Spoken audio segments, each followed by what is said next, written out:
वनस्पति। हम बात करेंगे सामाजिक विज्ञान के अपनी लर्निंग आउटकम आधारित गेट सामग्री। ठीक है, पर्यावरण से तुम लोग भली भांति परिचित हो ना। पर्यावरण का शाब्दिक अर्थ है कि हमारे आसपास जो भी उपस्थित है, क्या क्या उपस्थित है बाहर हमारे आसपास जो भी, जैसे पेड़ पौधे, जल, स्थल, जोर से, और क्या, प्रकृति द्वारा निर्मित संसाधन। ठीक है, जैसे पेड़, नदी, मानव, पर्वत तथा मानव द्वारा निर्मित वस्तु। मानव के द्वारा, जो मनुष्य के द्वारा निर्मित होती, जो बनाई जाती, क्या है? घर, सड़क, मंदिर, मेज, स्कूल, इमारतें, इसमें कई प्रकार, छत, क्या क्या नजर आ रहा, कुर्सी, हमें अप्रत्यक्ष प्रत्यक्ष रूप से प्रभावित करते, जैसे मतलब जो मानव के द्वारा निर्मित है। ध्यान से समझना, इसका आंसर भी जवाब देना है बात। किसी भी जीवित प्राणी के चारों ओर पाए जाने वाले लोग, स्थान यानी वस्तुएं एवं प्रकृति को पर्यावरण कहते हैं। क्या कहते हैं? पर्यावरण। ध्यान से सुनना, किसी भी जीवात्मा प्राणी के चारों ओर पाए जाने वाले लोग, स्थान, वस्तुएं एवं प्रकृति को क्या कहते हैं? पर्यावरण कहते हैं। क्या कहते हैं? पर्यावरण। ध्यान नहीं रखना, इधर उधर मत भटकाना। ठीक है, यह प्राकृतिक एवं मानव निर्मित परिघटनाओं का क्या है? सारा सम्मिश्रण है। प्राकृतिक पर्यावरण में पृथ्वी पर पाए जाने वाली जीवीय तथा अजीवीय, जीवीय और अजीवीय दोनों ही क्या है? परिस्थितियां सम्मिलित है। जबकि मानवीय पर्यावरण में क्या होता है कि मानव की परस्पर क्रियाएं और उनकी गतिविधियां व उनके द्वारा निर्मित रचनाएं सम्मिलित है ना। जल हमारे जीवन के लिए कितना उपयोगी है, अत्यंत आवश्यक है। बिना जल के इंसान मर जाता है। हमारी दैनिक दिनचर्या बिना जल के पूर्ण नहीं हो सकती है। सौर मंडल के सभी ग्रहों में से सिर्फ पृथ्वी पर ही क्या जल पाया जाता है? क्या पाया जाता है? जल पाया जाता है। इसलिए यहाँ जीवन है। हमारी पृथ्वी का लगभग 3/4, कितना? 3/4 भाग किससे घिरा हुआ है? जल से घिरा हुआ। किससे? जल से। थोड़ा जोर से बोलना। इस जल का लगभग कितना प्रतिशत जल खारा एवं केवल कितना प्रतिशत खारा है? 97% खारा एवं केवल 3% जल ही मीठा है, अर्थात पीने योग्य है। सूर्य के ताप के कारण जल क्या होता है? वाष्पित होता है। क्या होता है? वाष्पित। क्या होता है? वाष्पित। ठंडा होने पर जल वाष्प में रूप में संघनित होकर बादल एवं फिर वर्षा के रूप में क्या होता है? पृथ्वी पर नीचे गिरता है। हाँ, पृथ्वी पर से नीचे गिरता। जल लगातार अपना स्वरूप बदलता है। क्या करता है? यह महासागरों, वायुमंडल और संपूर्ण पृथ्वी के बीच चक्कर लगाता है। इस संपूर्ण प्रक्रिया को हम क्या कहते हैं?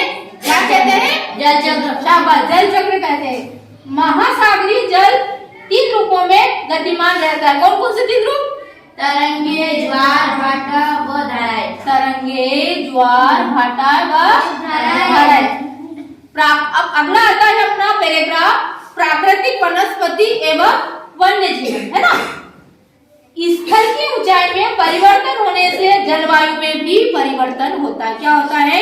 जब स्थल की ऊंचाई में हमें परिवर्तन होता है तो जलवायु भी क्या होता है?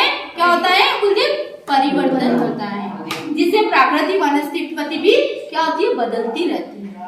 प्राकृतिक वनस्पति कुछ कारकों से प्रभावित होती है, जैसे वर्षा, मिट्टी, नमी, तापमान और आदि से क्या होती है?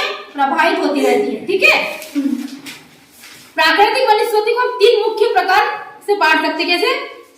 जहां अधिक वर्षा व उपयुक्त तापमान होता है। कैसे? अब क्या होता है? जहां अधिक वर्षा व उपयुक्त तापमान। अगला क्या होता है? घास भूमि, मध्यम वर्षा वाले क्षेत्र में भी क्या होती है? जोर से बोले, क्या होती है? विकसित। कांटेदार झाड़ियां न्यून वर्षा वाले क्षेत्र में विकसित होते। कहाँ होते हैं? और वनस्पति की विविधता के कारण उनमें पाए जाने वाले जीवों में तो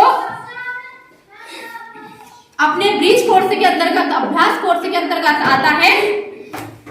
पहला, एक तरफ हमें दिया है कि पर्यावरण और एक तरफ दे रखा उदाहरण। तो प्राकृतिक पर्यावरण क्या होता है? जल, वायु, आकाश, पर्वत, नदी। शाबाश। और मानव निर्मित पर्यावरण? शाबाश। और अगला अपना आता है रिक्त स्थान। पृथ्वी के चारों ओर फैली परत को क्या कहते हैं? वायुमंडल। शाबाश। और पृथ्वी का वह संकीर्ण क्षेत्र जहाँ स्थल, जल, वायु मिलकर जीवन को संभावित बनाते, क्या वो कौन बनाता है? शाबाश। और तीसरा आता है अपना रिक्त स्थान। पृथ्वी की ठोस, परपट्टी या कठोर ऊपरी सतह को एक जना बोला, क्या आता है? एक जना एक आंसर का जवाब देंगे तो पास वाले को भी समझना पड़ेगा। जल की स्थितियों को क्या कहते हैं? जलमंडल। क्या कहते हैं? जलमंडल। शाबाश। अब आता है अपना सही जोड़ी। एक तरफ अपना दे रखा है जीवीय समूह और एक तरफ दे रखा है अजीवीय समूह। तो जीवीय समूह में क्या आएगा? पेड़, मनुष्य। अच्छा। और अजीवीय समूह में क्या आएगा? कुर्सी, नदी, पर्वत, किताब, कुर्सी। देखो, जीवीय समूह में आएगा मनुष्य, पेड़, और अजीवीय समूह में आएगा नदी, पर्वत, किताब, कुर्सी, मेज। अगला आता है अपना, आप सुबह जब गमले में पानी डालते हैं तो अगली सुबह वह पानी सूख जाता है। पानी कहाँ चला जाता है? जल की कुछ मात्रा पेड़ द्वारा क्या सोख ली जाती है और कुछ मिट्टी द्वारा ग्रहण कर ली जाती है ना। अगला प्रश्न अपना आ रहा है, पृथ्वी पर स्थल की तुलना में जलीय क्षेत्र अधिक है, लेकिन फिर भी हमें जल की कमी का सामना करना पड़ता है। क्यों? बताया था ना मैंने कि पृथ्वी पर पाए जाने वाले कुल 90% जल क्या होता है? खारा। और नदियों और तालाबों में एवं ठंडा भाग मानव द्वारा, थोड़ा भाग मानव द्वारा प्रदूषित किया जाता है। इसी कारण हमें जल की कमी का सामना करना पड़ता है। अब बताना, नदी, तालाब व हैंडपंप के आसपास कौन से कार्य करने से प्रदूषण होता है? कौन से कार्य? खड़ा क्या? जनरेटर, इंजन, कपड़े धोने से, जानवरों को नहलाने से और अपशिष्ट कचरा डालने से। क्या होता है? कचरा डालने से। अपने आसपास के वातावरण का अवलोकन कर निम्न तालिका को पूर्ण करें। प्रदूषण का प्रकार बताओ। प्रदूषण का प्रकार क्या है? वायुमंडल, जल प्रदूषण और ध्वनि प्रदूषण। शाबाश, नीचे बैठ जाओ। प्रदूषण का कारण क्या है? वाहन, अपशिष्ट और मशीनें। दूर करने के उपाय क्या है? कचरे का प्रबंधन, ब्लीच का प्रयोग। शाबाश। CAG का प्रयोग। प्रश्न नंबर 8 है, आप दैनिक दिनचर्या के कार्यों को पूर्ण करने में कहाँ जल का उपयोग करते हैं एवं उपयोग किए गए जल का पुनः उपयोग कहाँ कर सकते हैं? तो कहाँ कर सकते हैं? नहाने से, कपड़े धोने में और ब्रश करने में, एक बोला करो, खाना बनाने में, कपड़े धोने में, पानी को पोछा लगाने पुनः उपयोग किया जा सकता है ना। अगला अपना प्रश्न आ रहा है, प्राकृतिक वनस्पति के मुख्य प्रकार वाक्य में लिखना। क्या करना है? पहला क्या है? वन। अगला कांटेदार झाड़ियाँ और घास। राजस्थान में कांटेदार झाड़ियाँ क्यों पाई जाती हैं? क्यों पाई जाती है? इसका कारण ये होता है कि राजस्थान में वर्षा कम होती है, इसलिए वहाँ पर क्या होता है? कांटेदार झाड़ियाँ में पेड़ों की अपेक्षा कम पानी लगता है और वाष्प उत्सर्जन भी कम होता है, इसलिए वहाँ पे क्या होता है कि कांटेदार झाड़ियाँ पाई जाती है।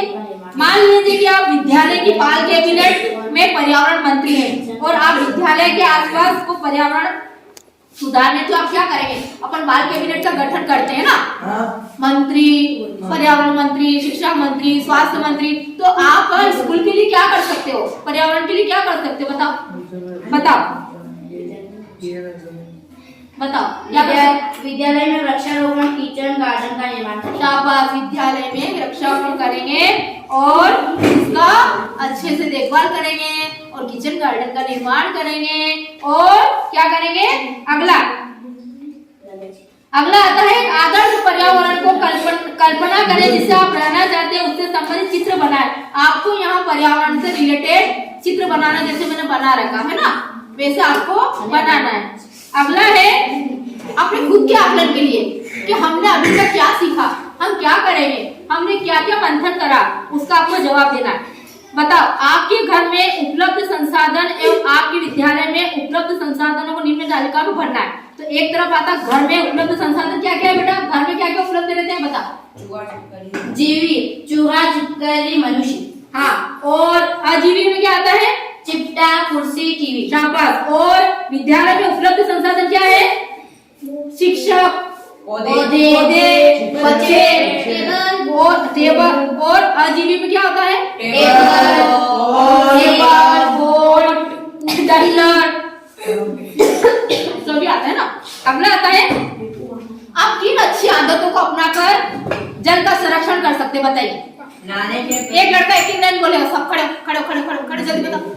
हाँ, नहाने के बाद नल बंद करना चाहिए, नहाने के लिए बाल्टी का उपयोग करें, कपड़े धोने पानी का पौधे को लगाएं। शाबाश, बालक ने बताया है नहाने के बाद नल बंद करके, नहाने के लिए बाल्टी का में पानी लेके, और कपड़े धुले हुए पानी का क्या करेंगे, पोछा लगाने में। और हम क्या करते हैं कि सब अलग अलग शुद्ध शुद्ध पानी लेते हैं, तो हमें क्या करना चाहिए, हमारे चला के ज्यादा देर तक नहीं नहाना चाहिए, नल बंद कर देना चाहिए, अनावश्यक पानी नहीं वेस्टेज जाने देना, अनावश्यक पानी वेस्टेज नहीं जाने देना चाहिए। कई तरीके से अपनाकर अपन जल संरक्षण कर सकते हैं।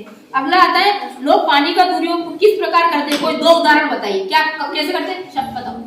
ब्रश करने के बाद नल चालू रख देना, पालतू जानवरों को शुद्ध पानी से नहलाना। शाबाश, भावना ने बहुत अच्छा बनाया है कि ब्रश करने के बाद नल चालू कर देना और पालतू जानवरों को भी क्या करना, शुद्ध पानी से नहलाना, है ना।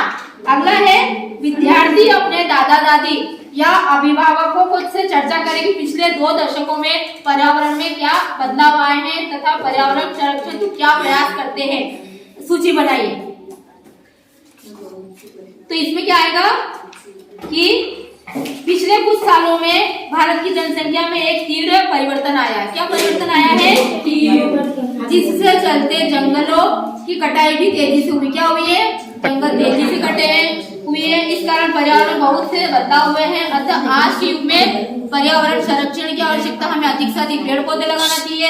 जैसे कि बिना पेड़ पौधे के कोरोना में भी कितना क्षति हुई है, इस कारण हमें क्या करना चाहिए, जितनी कटाई हुई उससे कहीं ज्यादा हमें पौधे लगाना चाहिए। अगला आता है कि एक तालिका दी गई है, इस तालिका को मैंने समझाया था। इस तालिका के अनुसार हमें क्या करना था कि पानी में रहने वाले क्या है, मछली, और वन में रहने वाले घर में पालतू रूप में रहने वाले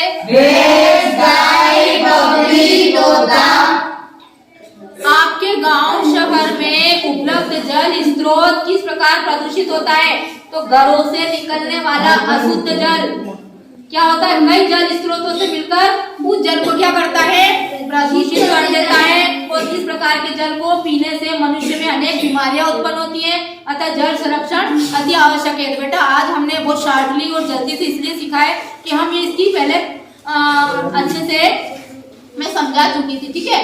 तो हमारा उद्देश्य था कि औरों तक भी मैसेज जाए कि इस लेसन को हम कैसे कवर कर सकते हैं, छोटा सा प्रयास किया है। तो आप ही में से इसी लेसन को डबल से मैं पढ़वाऊंगी। तो आज हमने पढ़ा था, क्या पढ़ा था पाठ जरा बताइए। पर्यावरण के घटक, पर्यावरण के घटक जल एवं वनस्पति राज्य शिक्षा केंद्र द्वारा जारी ब्रिज कोर्स लर्निंग आउटकम आधारित एक सामग्री में गणित विज्ञान सामाजिक विज्ञान के अंतर्गत हमें सामाजिक विज्ञान का वर्गशीट 2 पढ़ी आज। पर्यावरण के क्या, पर्यावरण के घटक, शाबाश, ठीक है।